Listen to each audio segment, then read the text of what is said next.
أعوذ بالله السميع العليم من الشيطان الرجيم. Baik jemaah sekalian rahimakumullah, kita sambung kembali majelis kita, majelis adab. Bagi jamaah yang megang kitab, monggo silakan dibuka, kita sampai di halaman 38. Saya beri judul dengan investasi terbaik ya. Salah satu tema yang sangat bagus jamaah sekalian, sebagai seorang pelajar ya, thalabul ilmi, hendaknya dia memahami bahwa belajar itu harus punya khirsun ya, kesungguhan yang kuat. Dan di saat dia belajar, hendaknya dia memiliki dalam rangka ingin memiliki kebaikan ya, sehingga kita berikan tema investasi terbesar kita adalah investasi ini Bapak Ibu. Investasi kita sungguh-sungguh dalam belajar dan ingin kemudian memahami dan menambah kebaikan dengan baik. Dan ini sebuah tabungan amal soleh yang besar, di mana ketika seorang muslim memahami terkait dengan kehidupan setelah dunia, ada kehidupan yang Allah sudah janjikan, khairun wa abqa. Khairun itu lebih baik, wa abqa dan abadi, kekal selamanya, dan itu adalah akhirat ya. Maka akhirat itu butuh investasi, butuh tabungan ya, dan tabungan kita adalah di dunia ini jamaah ya. Baik. Poin yang ke-10 di antara adab pelajar ya, tema besar kita masih membahas adab bagi pelajar, adab bagi santri, adab bagi jamaah yang mengaji, termasuk mungkin di dalam muallim, guru dan lain sebagainya. Yang ke-10 yakni hendaknya ingin selalu menambah kebaikan ya. Dan ini terdapat dalam surah Al-Maidah. Allah Azza wa Jalla berfirman, wa ta'awanu 'alal birri wat taqwa. Berlomba-lombalah kalian dalam rangka untuk meniti kebaikan dan takwa ya, sebuah isyarat yang Allah tekankan di surah Al-Maidah yang kedua, bahwa menambah kebaikan itu jalannya banyak ya, jalannya banyak. Bisa panjenengan dengan baca Quran, bisa dengan halaqah ilmu, dengan orang itu, bahkan dengan senyum, itu jalan kebaikan ya. Sehingga Allah perintahkan wa ta'awanu 'alal birri wat taqwa. Silakan kita saling tolong menolong di atas bir ya. Dan bir itu Nabi terjemahkan dengan sebuah hadis adalah awal daripada kebaikan itu kejujuran. Nabi kita bersabda, fa inna sidqa yahdi ilal bir, fa innal birra yahdi ilal jannah. Kejujuran akan mengantarkan seseorang dalam pintu-pintu kebaikan ya. Jadi kalau Bapak Ibu ingin tahu pintu kebaikan, lihat ucapan seseorang, lihat perkataan saudara kita. Kalau saudara kita ini terbiasa dengan ucapan yang baik, yang jujur, maka dia yahdi ilal bir, Allah tunjukkan kepada dia pintu-pintu kebaikan ya. Dan ingat, kebaikan itu yahdi ilal jannah, kebaikan itu akan mengantarkan kita ke surga. Dan ini yang menjadi salah satu motivasi kita, hendaknya kita senantiasa menambah kebaikan ya, sehingga menjadi tabungan investasi terbaik kita. Dengan berusaha sungguh-sungguh jamaah ya. Sungguh-sungguh dalam hal ini adalah thalabul ilmi, ngaji okay? Karena tema kita, tema besarnya adalah apa? Adab belajar. Dan termasuk dalam kitabnya Ibnu Utsaimin ya, rahimallahu taala, ketika beliau menyebutkan salah satu di antara adab-adab dalam majelis adalah al-khirsu alal majalis ya. Punya semangat dalam majelis ilmu ya. Salah satu semangat contohnya sederhana, ngelawan ngantuk. Nah, tapi gak ada yang ngantuk sih, aman ya.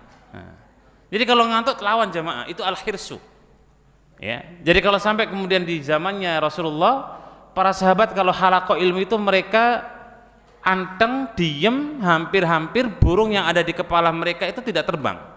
Itu karena khusyuknya ya. Dan begitulah bagaimana para ulama-ulama kita, para sahabat Nabi SAW ketika belajar, kekhusyukan mereka sampai kalau ada burung, itu burung tidak terbang ya. Maka adanya al-khirsun, semangat yang tinggi, sungguh-sungguh yang besar. Dengan senantiasa juga menjaga di antara wirid-wirid, dikir-dikir ya, secara rutin ya. Dan dikir yang secara rutin adalah doa-doa yang kita panjatkan setiap amaliyah dalam perbuatan kita Bapak Ibu Ya, dan semua dalam aktivitas ada doanya. Ya, dari bangun tidur sampai mau tidur itu ada doanya. Orang mau tidur dianjurkan doa Allahumma bismika ahya wa bismika amut. Bangun tidur kita berdoa lagi. Alhamdulillahilladzi ahyana ba'dama amatana wa ilaihin nusur. Bahkan ketika dalam halaqah ilmu disuruh kita zikir. Ya. Artinya apa? Kalau bicara investasi dalam kehidupan kita untuk menuju akhirat, itu saya kira kok gampang dan banyak. Problemnya adalah jamaah sekalian, amal yang sudah kita kerjakan ini mungkinkah semuanya diijabahi Allah? Mungkinkah semua diterima oleh Allah Subhanahu wa taala ataukah tidak? Ini problemnya. Dan kita wallahu a'lam bishawab, ya. Karena kita nggak tahu masing-masing nih amal kita diterima ataukah tidak. Ya, sehingga upaya kita cuma bisa ikhtiar, ya, usaha, nabung, investasi, nambah terus kayak gitu. Ya, makanya jangan sampai kalau dosa itu kan pasti jamaah. Ya. Kalau kebaikan insya Allah juga pasti kalau diterima. Tapi kalau kebaikan tidak diterima maka tidak ada pahalanya. Sedangkan dosa itu pasti satu. Kalau kebaikan bisa 10 sampai tak terhingga.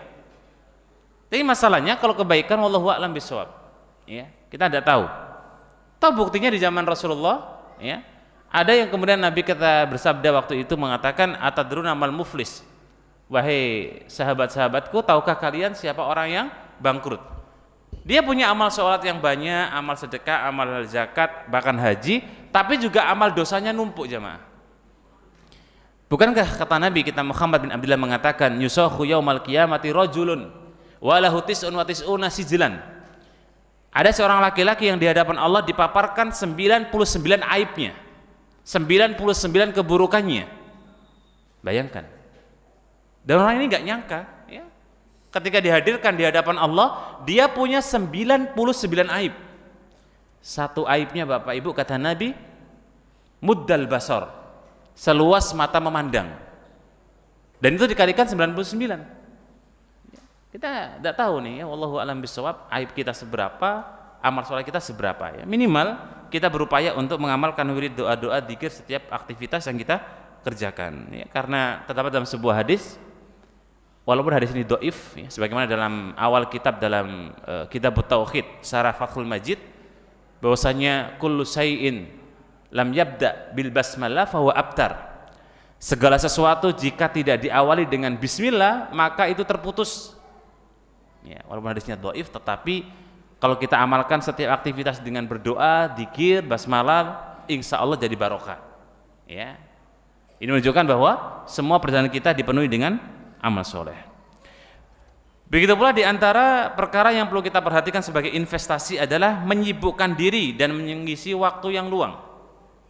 Ya, sebagaimana perkataan Hasan Al-Basri rahimahullah ta'ala, as-sughul yang qasimu ila salasati aqsam. Jadi orang sibuk itu ada dua macam jemaah. Ada tiga macam. Ya. Sibuk tapi nggak ada faedah di dunia dan di akhiratnya. Dia sibuk aktivitas tapi di dunia nggak ada manfaatnya, di akhirat nggak ada manfaatnya, nggak dapat apa-apa. Ya. Tipe kedua, orang itu sibuk hanya akhirat saja. Insyaallah, ya, ini luar biasa. Artinya di akhiratnya dapat, ya. Dunia mungkin ngikut. Ada orang yang ketiga tipenya adalah dia sibuk duniawi saja. Ya. Waktu yang dipunya jamaah sekalian dari zaman Nabi Adam sampai hari ini, bahkan sampai hari kiamat, semua waktu itu hitungannya 24 jam. Orang kafir Allah berikan 24 jam, orang muslim Allah berikan 24 jam, orang fasik diberikan 24 jam.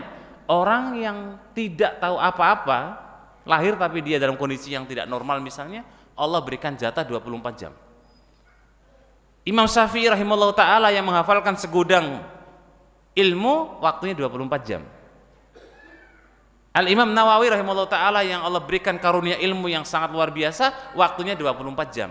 Kita yang duduk hari ini pun juga 24 jam. Atau ada di antara Bapak Ibu yang punya waktu 23,5 jam? Nggak ada. Atau ada yang mungkin kebablas 25 jam? Nggak ada juga. Imam Syafi'i menghafal Quran dalam bulan Ramadan 63 kali jamaah. Itu waktu beliau 24 jam. Kenapa sama-sama 24 jam kok seakan-akan kita ini insecure, minder ketemu dengan waktunya Imam Syafi'i. Ya, di sini jamaah sekalian barangkali keberkahan yang Allah berikan kepada kita. Ya. Sama-sama kita punya waktu tetapi belum tentu berkahnya sama. Ya, lihat aja mungkin kanan kiri kita masyarakat yang ada orang yang Allah berikan Masya Allah, ya, mungkin ada orang itu istrinya, anak-anaknya itu mungkin banyak, tapi dia bisa bagi waktu, dia bisa sholat 5 waktu di masjid, dia bisa kerja, dia bisa sosial, dia bisa komunikasi dengan tetangga, dia bisa silaturahmi, dia bisa bercanda dengan teman, macam-macam. Sebelahnya istri cuma satu, anak nggak punya, tapi seakan-akan dia sibuk, nggak ada waktu untuk sosial. Kalau di kampung biasanya ada semacam kayak apa, gotong royong sih, nggak pernah gotong royong juga, rapat RT juga nggak pernah nampak, seakan-akan waktunya itu habis. Nah itu mungkin nggak berkah jemaah. Ya. Waktu yang berkah itu adalah Allah mudahkan kita untuk beramal soleh dan amal kebaikan. Semua bisa kita bagi. Nabi juga demikian jemaah. Bayangkan, Nabi itu SAW waktunya juga 24 jam, enggak 27, enggak 30, enggak, 24 jam sama. Siang malam itu 24 jam. Tapi Masya Allah, Nabi istrinya 9 jamaah. Ya. Anaknya beliau, cucu-cucunya beliau, sahabat-sahabatnya beliau, keluarga besarnya beliau, belum lagi sahabat-sahabat setianya beliau, belum lagi sahabat-sahabat yang jauh, belum lagi beliau berdakwah, belum lagi beliau bertemu dengan Jibril, belum lagi beliau kemudian merujaah Al-Quran, belum lagi, Masya Allah, sibuk sekali Rasulullah itu ya. Tapi karena Allah berkahi waktu beliau, maka Masya Allah beliau bisa bagi. Beliau panglima perang, beliau memimpin perang, beliau safar, beliau dagang, beliau bisnis, beliau didik istri-istrinya, beliau didik anak-anaknya, beliau didik cucu-cucunya, beliau didik para sahabatnya. Nggak terasa ruhnya itu sampai ke kita jemaah. Ya, bagaimana waktu Allah berikan keberkahan itu. Ya, sehingga kita itu minta pada Allah Ta'ala waktu yang barokah. Sehingga Allah jaga tuh setiap bangun tidur ngapain itu Allah atur. Kalau Allah sudah ngatur waktu kita jamaah sekalian, Masya Allah itu nikmat. Ya, nikmat sudah.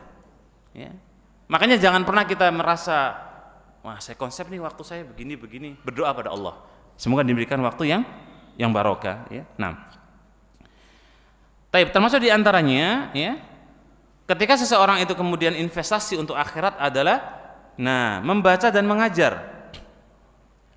Yang salah satu yang kemudian jadi patokan kita, khairukum man ta'allamal Qur'an wa 'allamahu, rawahu Muslim. Jadi orang yang terbaik jamaah sekalian adalah orang yang mengajarkan Al-Qur'an dan orang yang kemudian belajar Al-Qur'an. Belajar dan mengajarkan, ya, jadi sama aja. Yang mengajarkan Al-Qur'an, yang belajar itu keutamaannya sama. Disebut dengan orang yang terbaik. Ya, dan ini yang harus kita lakukan minimal tahapan dakwah dalam kitab salah satu usul. Awal-awal pembahasan akidah itu kita disodorkan dengan 4 teori besar jamaah. Dan ini mohon diingat, catat, praktekkan. Teori besar dalam Islam itu kita disuruh ilmu terlebih dahulu. Ya, dengan segudang cabang-cabangnya ya. Ilmu pada Allah, ilmu tentang Allah, ilmu tentang nabinya, ilmu tentang agama, ilmu tentang ini. Ilmu dulu jamaah. Ya, sama-sama Al-Imam Bukhari punya kitab Sahih Bukhari. Di awal kitab beliau cantumkan al-ilmu qabla al-qawli wal amal. Ilmu dulu sebelum kita beramal, berbuat, berucap. Ya, makanya sama dengan hari ini. Bicara media kita ini kan Masya Allah ya. Ya, karena media itu tuntutannya adalah rating.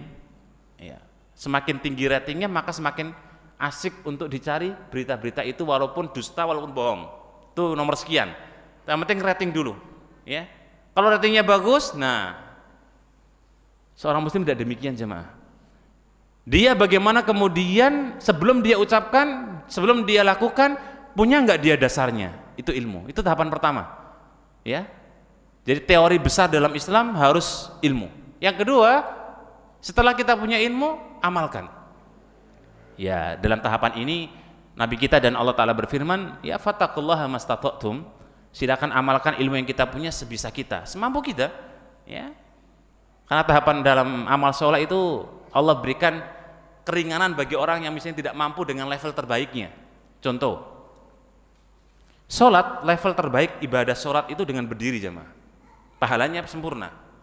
Itu level tertinggi dari sholat. Kok tidak mampu dengan berdiri, maka dia punya level berikutnya duduk. Duduk pun juga tidak mampu, dia punya level berikutnya berbaring. Berbaring juga tidak mampu, maka level berikutnya dia cukup dengan isyarat gerak tubuhnya. Kalau misalnya tangan cuma bisa gini-gini, silakan. Sholatnya begini-begini. Ya. Kalau kemudian matanya cuma bisa kedip-kedip, silakan sholat dengan kedip-kedip. Ya bahasa sholat isyarat badan lah ya. Kok seandainya isyaratnya mati semua sedangkan jantungnya masih ada, maka dia silakan pakai isyarat jantungnya. Ya, dan itulah Islam, memberikan keringanan-keringanan dalam bab amal ketaatan. Ya, makanya nggak perlu memaksakan. Contoh nggak perlu memaksakan misalnya, ya ini contoh sederhana, ada orang yang mau ibadah yang pakai harta dan fisik itu kan haji dan umroh, ibu jamaah sekalian, bapak-bapak ya. Haji dan umroh itu ibadah harta dan fisik. Ada orang sepuh gitu, secara fisik kayaknya berat nih. Ya wis, pokoknya dokter mengatakan, "Udahlah, Pak, Bu, jenengan istirahat dulu aja. Jangan paksakan ibadah haji dan umroh." Ya, karena ibadah haji umroh itu bukan cuma harta dan niat saja, tapi harus fisik jemaah. Karena di sana ritualnya fisik semua. Dokter mengatakan jangan berangkat karena sampai sana nanti malah sakit ini dan sebagainya. Lah, kondisi seperti ini maka cukup dibadalkan. Digantikan dengan orang yang haji atau umroh. Karena kemampuan dalam fisiknya tidak menunjang gitu. Yang wajib saja kemudian ada keringanan-keringanannya, apalagi kemudian yang sunnah. Itu tahapan kedua jamaah. Ya, teori besar dalam Islam, ilmu, amalkan. Nah, ketiga adalah apa? Dakwahkan. Itulah poin kita, membaca dan mengajar. Berarti dakwah itu sebuah kewajiban. Bukan cuma untuk ustadz, mubalik, kiai, dai, ulama, bukan. Panjenengan ketika mendengarkan satu ayat, misalnya terkait ayat lakum dinukum waliyadin, agamaku, agama kalian, wahai orang kafir, agama kalian. Sampaikan ke orang. Ya. Apa yang kita tahu dalam syariat, sampaikan. Nabi kita bersabda, balighu anni walau ayah. Silakan sampaikan dariku yang sahih walaupun cuma sepotong ayat. Berarti ada tahapan apa? Dakwah. Kalau dalam poin kita mengajarkan. Ya, dakwah itu mengajarkan. Nah, setelah 3 tahapan ini kita lalui jamaah sekalian, berilmu, mengamalkan, didakwakan atau disampaikan, as-sabru alal adza. Silakan jenengan sabar di atas semua gangguan yang ada. Dan sabar ini tahapan yang terakhir setelah kita berilmu, setelah kita mengamalkan, berdakwah, maka silakan kalau ada celaan, ada gunjingan, ya, ada cemoohan, ada bullying, jenengan sabar. Sudah berilmu, sudah dakwah, sudah nyampaikan, wah ini orang kok alim. Tiba-tiba ada orang bilang, wah so alim loh Pak, gitu. Sabar. Ya. Atau ibu-ibunya yang sudah ngaji, masya Allah, kemudian menggunakan jilbab yang syar'i yang besar. Wah ada angin apa Bu pakai jilbab kayak gitu? Sumuk-sumuk. Ya. Sabar. Yang biasanya ngibain orang gitu di luar sana, ya. Udah ngaji tahu hukumnya, alim, diem ketemu teman-temannya, reuni itu. Bu, kenapa sariawan? Enggak. Kok diem saja, tumben? Iya, kata Pak Ustadz nggak boleh ngomong banyak-banyak gitu. Ini lagi ngibah kanan kiri, diem aja. Ya, itu namanya dibully kemudian. Wah, so alim Bu. Ya, dulu juga, nah, bawa nyakut-nyakut masa lalu, ya. Masa lalunya sama soalnya, cuma beliau belum berubah, kita alhamdulillah sudah berubah. Sabar. Tidak ada gunjingan dan bullying yang lebih sadis yang ada di dunia ini jamaah, kecuali Nabi sudah merasakan itu. Nabi kita Muhammad bin Abdullah sallallahu alaihi wasallam. Makanya Nabi itu sabar. Sampai Nabi itu bullyingnya bukan cuma secara ucapan, tapi secara fisik. Nabi itu dibully, dilempari batu sampai beli berdarah. Diludahi pernah. Dikatakan orang gila sering, ya. Dikatakan orang senting, biasa. Itu Nabi kita sallallahu alaihi wasallam. Ya, jadi biasa. Ya. Sabar di atas apa? Dakwah. Ya. Nah, di antara poin berikutnya jemaah sekalian, menelaah dan berpikir. Nah ini penting nih. Ya. Jadi kita ini kan diberikan Allah Ta'ala itu akal ya. Akal itu tujuannya agar kita bisa berpikir jamaah. Dan puncak di antara pemberian Allah yang berupa pemikiran itu kita minimal tahu ini adalah hak, ini adalah batil. Kalau istilahnya kita menukil perkataannya Umar, ya, salah satu yang beliau disebut dengan Nabi dengan Al-Faruq. Nah, minimal itu adalah kita tahu ini benar, ini salah. Dan mustahil Bapak Ibu panjenengan bisa menandai dan mengenali ini benar ini salah tanpa dengan ilmu, itu mustahil ya. Tanpa ada informasi ilmu masuk, mustahil kita akan tahu ini hak, ini batil, ini tauhid, ini syirik, ini sunnah, ini bid'ah, ini taat, ini maksiat ya. Mustahil kita akan mengenali semua ini tanpa kita belajar ya. Maka kalau orang yang tidak pernah meminum pil belajar, maka dia tidak akan mendapatkan rasa manisnya dan sehatnya kehidupan ya. Maka mending kita berupaya, bersusah payah belajar daripada kita jahil bodoh selamanya ya. Maka Allah berikan pemikiran. Tugas kita adalah bagaimana benar-benar jamaah jangan kedepankan nafsu ya. Kalau ada orang ngomong dengerin dulu, ada orang bicara dengerin dulu ya. Siapapun dia, mau dari baju apapun, mau dari misalnya golongan apapun, coba, kecuali jelas-jelas menyimpang sesat ya.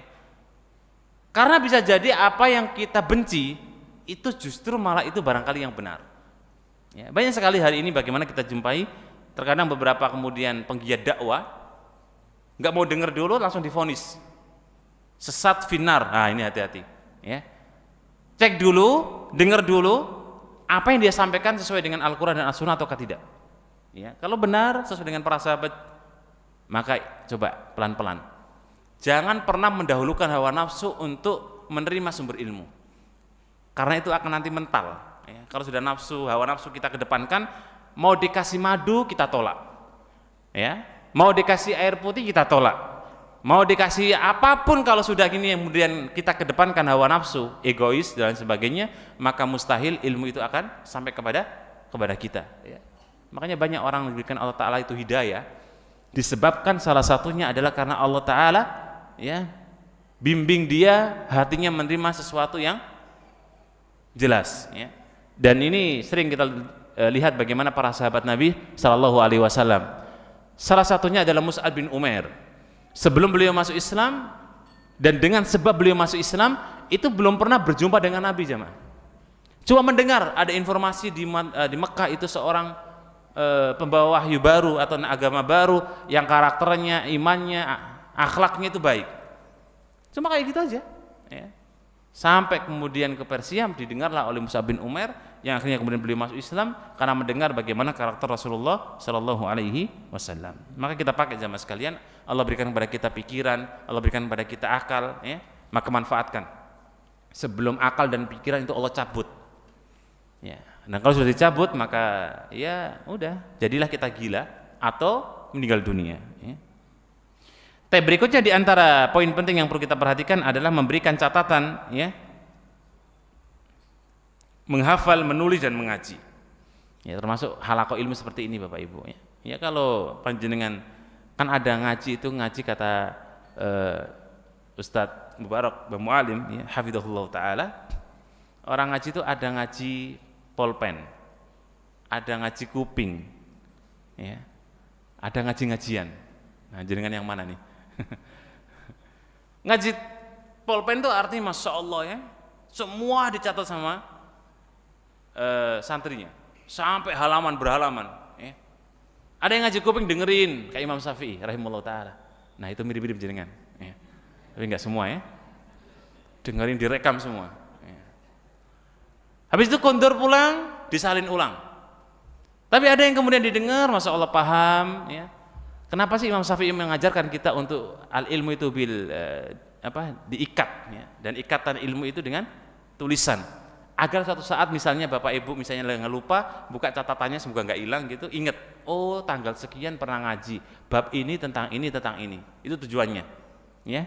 Sehingga di sini disebutkan salah satu di antara amal soleh yang kita lakukan ya, investasi jangka panjang adalah senantiasa kita menghafal, menulis dan mengaji ya. Menghafal diupayakan Bapak Ibu minimal ya kalaupun seandainya tidak bisa satu hari satu lembar, ya satu hari satu ayat. Kalau seandainya kok hafal berat, ya minimal baca. Pokoknya kita pakai standar yang minimalis. Ya. Standar minimalis. Kalau bisa yang mungkin agak tinggi ya nggak apa-apa, bagus. Tapi kalau bisa minimalis, minimalis itu misalnya witir 1 rakaat, gitu. Ini witir 1 rakaat berapa sebulan sekali? Masya Allah, minimalis banget tuh. Ya minimal 2 hari sekali sholat tahajud lah jemaah. Kalau biasa setiap hari, Masya Allah, barakallah ya. Nah kalau sehari sekali, minimal witir sekali, ya boleh lah itu. Tapi masa setiap hari witir terus gitu, Masya Allah ya, istiqomah sekali. Ya naiklah levelnya dikit, ya kan. Tambah tahajudnya 2, witir 1. Jadi kalau kita berbicara masalah minimalis, ya alhamdulillah, yang penting istiqomah. Ya menghafal termasuk diantaranya jamaah sekalian, ya saya anjurkan ya dan mengajak pada saya pribadi dan jamaah sekalian, tidak pandang usia, mau usia kecil atau usia besar, latihan membiasakan menghafal jamaah. Salah satunya untuk biar tidak pikun.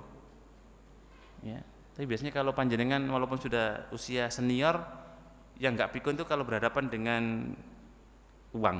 Nah itu, itu insya Allah sudah langsung, nah ya, atau tuh.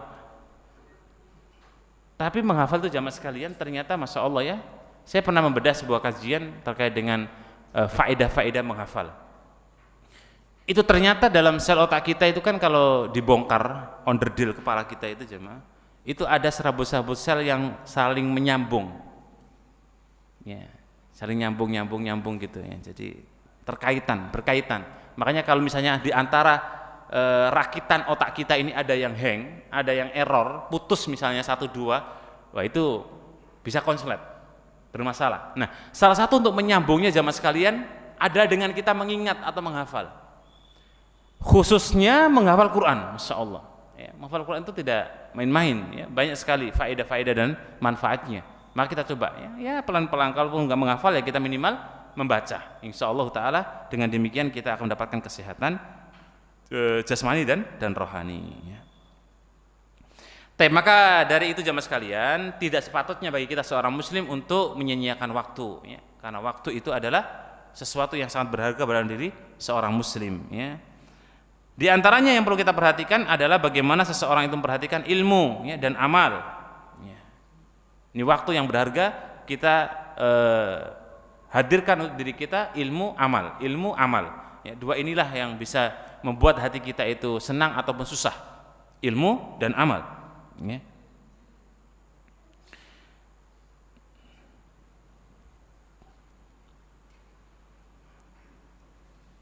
Di sini disebutkan tidak patut menyia-nyiakan sebagian dari waktu hidupnya untuk selain lahannya, artinya tidak untuk akhirat, ya.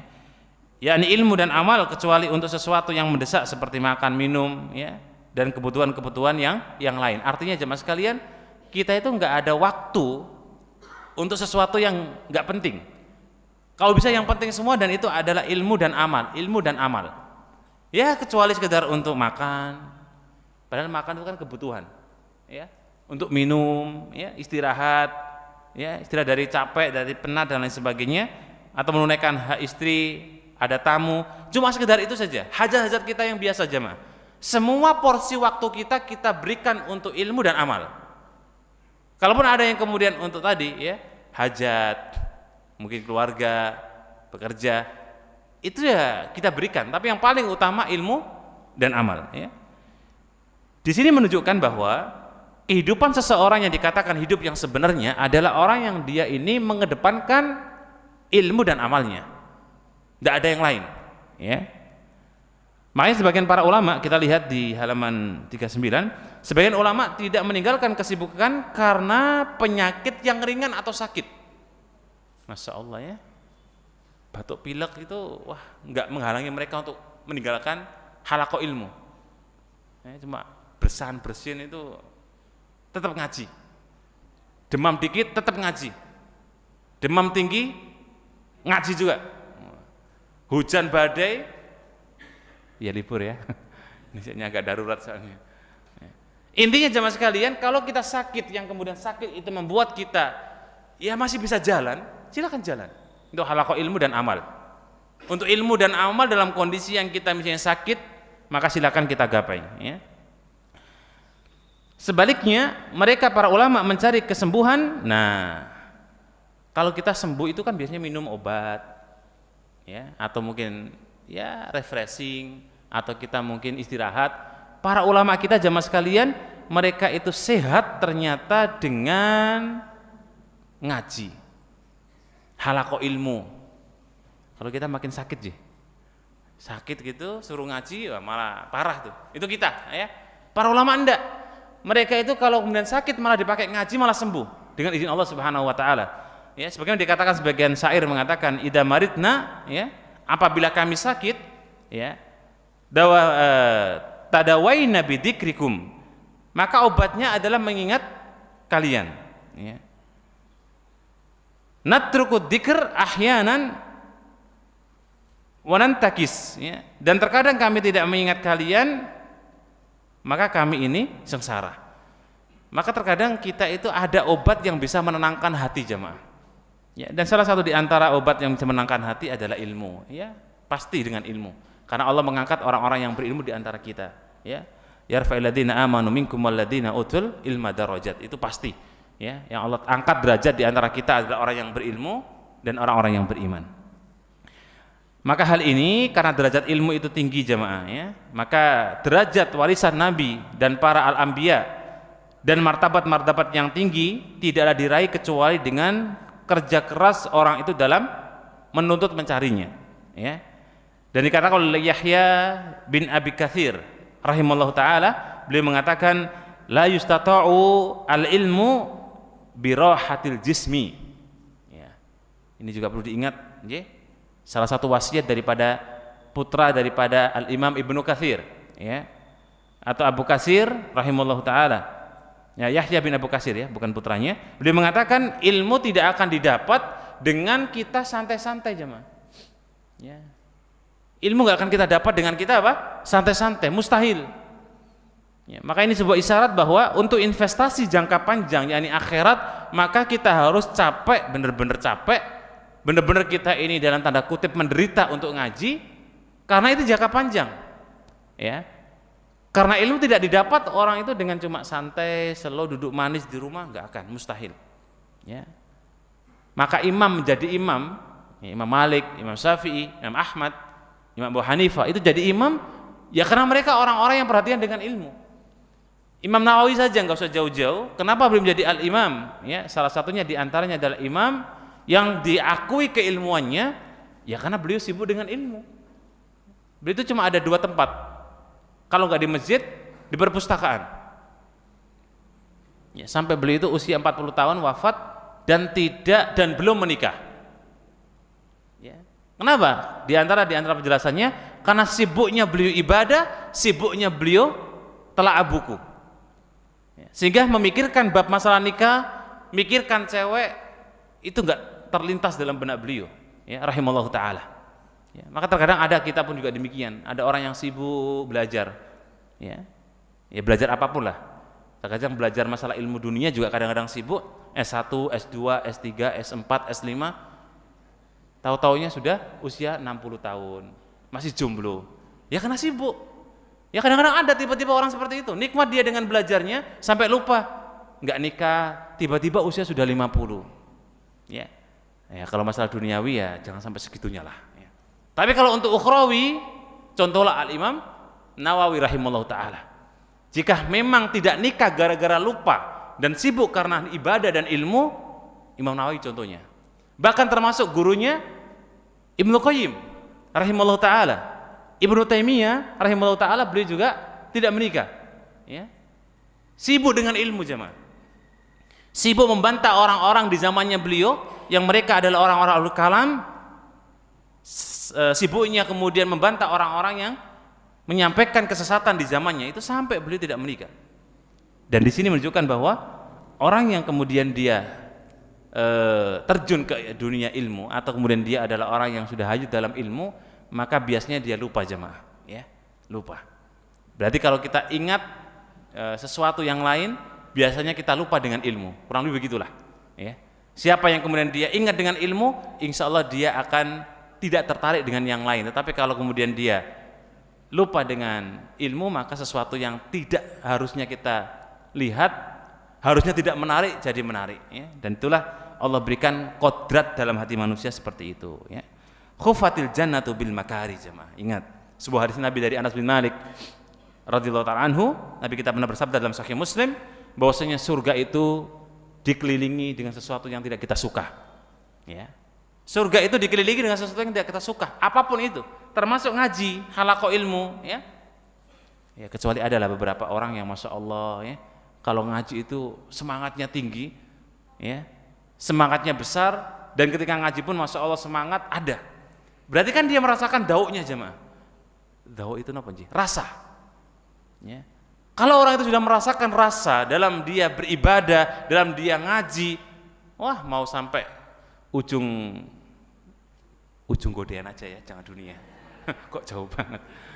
Mau dia ngaji ujung dunia, ujung godean, maka dia akan lalui.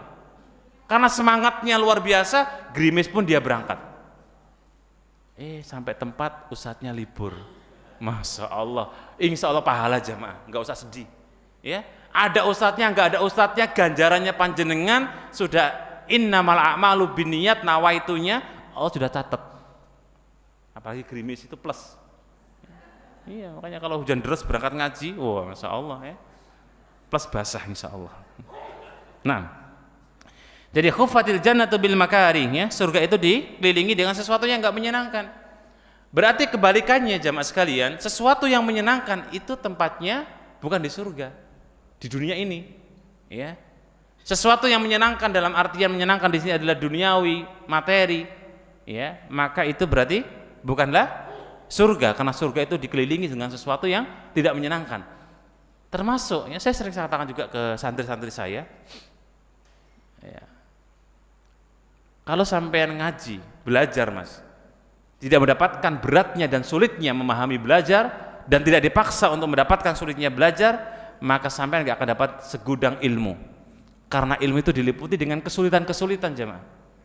Ya, jangan dikira misalnya ada seorang syekh yang masya Allah dia khatam Quran, khatam hadis-hadis Nabi, ya, Sahih Bukhari khatam, Sahih Muslim khatam, ya, Imam Turmudi Sahih Sunan Turmudi semua yang dihafal oleh para masyayikh itu dengan juhdun kabir, usaha-usaha yang kuat, usaha-usaha yang luar biasa, jangan dikira, ya. Orang untuk mendapatkan gelar doktor, profesor itu juga ya harus sekolah, dan itu juga luar biasa. Ya sama dengan kita lah. Saya kira berbicara masalah kemudian orang yang semangat dalam belajar, insya Allah Allah berikan kebaikan pada dirinya. Nah, Taibakadalika dikatakan juga bahwasanya falabudda duna sahd, ya, min ibari nahal. Jadi kalau seorang itu ingin memanen yang namanya madu, maka bersiaplah untuk kemudian disengat oleh lebah, kan gitu. Atau ada orang yang dia punya tempat madu banyak, kemudian dia juga panen tapi nggak pernah disengat. Ada? Mungkin ada ya. Ya, baru sehari dia ngambil tapi. Coba kalau dia setiap hari ngambil, pasti dia akan disengat. Dan begitulah kalau kita berbicara masalah kalau mendapatkan manisnya ilmu, maka siap-siaplah untuk kita bersusah payah. Dan dikatakan dalam sebuah perkataan, la taqsadil, ya, majza tamran anta akiluhu.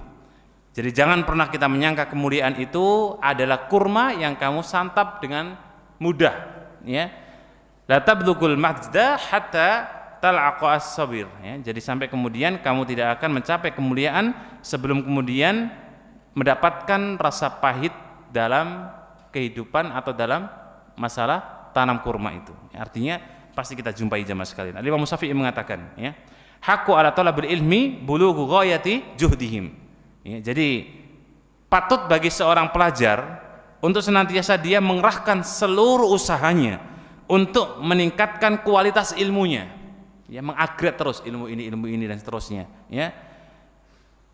Fil istighsari fi ilmihi, ya, yang kemudian dia dengan senantiasa bersabar terhadap apa yang dia dapatkan dalam kehidupan belajarnya, dan pasti akan dijumpai yang namanya halangan-halangan dan rintangan, dan senantiasa diikhlaskan kepada Allah Subhanahu wa taala, dan dia berharap kepada Allah Subhanahu wa taala dengan memohon pertolongan kepadanya, dan insya Allah dengan demikian kita diberikan kebaikan oleh Allah Subhanahu wa taala. Taib. Jadi bicara investasi untuk kehidupan yang kita tunggu-tunggu, yakni kehidupan akhirat, ya pastinya itu semua butuh modal jemaah, dan modal yang paling besar adalah ilmu, ya. Sibukkan dengan ilmu, insyaallah taala Allah berikan kebaikan yang melimpah nanti di yaumul qiyamah. Taib, salah satu yang mungkin bisa motivasi kita, ya, adalah perkataan daripada Ar-Rabi rahimallahu taala. Beliau ketika melihat Al-Imam Syafi'i, ya, rahimallahu taala. Ya, ini tadi saya bilang, orang itu kalau sukses nggak mungkin bim salah bim jamaah. Orang itu kalau menjadi profesor atau jadi ulama besar itu nggak kemudian langsung sekilas jadi ulama besar, enggak. Tapi lihatlah bagaimana kerja kerasnya Al-Imam Syafi'i, ya, rahimallahu taala. Dan kita tahu bahwa Imam Syafi'i itu punya kecerdasan intelektual yang di atas rata-rata manusia pada umumnya. Itu aja jamaah sekalian, bayangkan, kata Rabi rahimallahu taala, beliau mengatakan, lam ara Syafi'iyya, aku belum pernah melihat Al-Imam Syafi'i akilan bin nahar, ya, wala naiman bil lail. Tidak pernah aku melihat beliau rahimallahu taala makan di waktu siang dan tidur di waktu malam, kata Ar-Rabi, kecuali listighalihi, ya, sibuknya beliau litasnif, dalam membuat buku, ya. Jadi karena sibuknya beliau bikin buku, kata Ar-Rabi, saya nggak pernah Imam Syafi'i itu makan siang. Karena sibuknya beliau bikin buku, saya nggak pernah lihat beliau itu tidur malam. Ya, dan Rabi ini masya Allah, ya, ulama juga, dekatnya beliau dengan Imam Syafi'i, tahu, ya.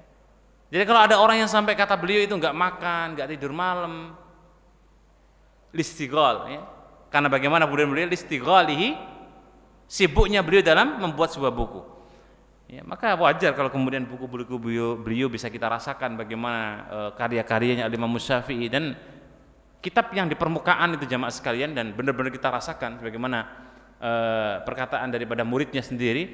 Sekian banyak kitabnya para 4 madhab, yang di permukaan itu adalah kitabnya Al-Imam Syafi'i rahimahullah ta'ala, ya. Misalnya Abu Hanifah, ya, mungkin beliau punya kitab, dan yang mewarisi kitabnya kebanyakan itu adalah murid-muridnya daripada para madhab. Kalau Abu Hanifah itu punya murid Al-Imam Malik, Imam Malik punya murid Al-Imam Syafi'i, Imam Syafi'i punya murid Al-Imam Ahmad, ya, dan ini jalur nasab ilmunya jelas, gitu. Tetapi setiap daripada al-imam ini mewariskan murid-murid terbaiknya. Yang muncul dalam beberapa sirah, Al-Imam Syafi'i rahimahullah ta'ala itu beliau mewariskan murid-murid terbaiknya, dan muridnya itu membuat buku dan menukil dari perkataan gurunya. Sehingga keberkahan daripada ilmunya Al-Imam Syafi'i rahimahullah ta'ala yang sampai ke negeri kita Indonesia, yang menjadi madhab tersohornya dunia, yang dipegang oleh Indonesia adalah madhab Syafi'i, ya, rahimahullah ta'ala. Taib, namun begitu jamaah sekalian, ya, tidak patut untuk kemudian membebani diri kita berlebihan juga, ya, karena kita itu punya kapasitas masing-masing, ya, punya daya tampung yang kita tahu porsi kita, ya, jangan sampai kita karena mendengar motivasi belajar pegang buku 24 jam, ini jangan juga, ya. Kata Ustadz Imam Syafi'i nggak makan, wah saya nggak makan. Imam Syafi'i nggak tidur malam, wah saya nggak mau dekat-dekat istri. Baca buku, besok masuk UGD jenengan. Ya. Ya, jadi jangan membebani, la yukallifullahu nafsan illa usaha. Allah pun juga tidak membebani sesuatu yang tidak mampu bagi seseorang itu melakukan. Jadi ya artinya tengah-tengah lah, ya. Ada waktu kita minimal mutola'ah, minimal Bapak Ibu kita punya perpustakaan pribadi di rumah, ya. Punya perpustakaan pribadi di rumah itu harapannya adalah bagaimana kemudian nanti kita baca buku-buku tersebut, ya. Bahkan bisa jadi ia menolak keras sehingga dia sulit untuk mengembalikan, ya, karena sudah misalnya sakit ataupun yang lain, sehingga dia sulit untuk kemudian dia bangkit. Sehingga yang jelas al-insanu ya'rif qadra nafsihi. Jadi kita itu tahu posisi kita masing-masing, ya. Kalau ada orang belajar insyaallah, ya, rajin, tekun, ada orang itu berjam-jam dia baca kuat, ya. Ada yang dia dengan simainya dia dengar kuat berjam-jam. Ada yang cuma kadang-kadang dia duduk ngelamun. Dari mana ilhamnya ini? Dia kuat. Ada yang kadang-kadang orang menghafal membaca atau kemudian dia menghafal dengan caranya dia, sambil dia jalan, sambil dia main, ya. Yang jelas jangan lupa investasi untuk akhirat yang termahal pertama adalah ilmu jamaah. Bukankah ilmu juga menjadi salah satu di antara amal yang bisa kita banggakan di hadapan Allah Subhanahu wa taala dengan sebutan al ilmu yuntafa'u bihi. Yang kedua adalah amal. Ya, termasuk di antara amal adalah sedekah, termasuk didik anak, termasuk ya. Taib. Dan semoga ada manfaat yang kita sampaikan. Wallahu a'lam bishawab.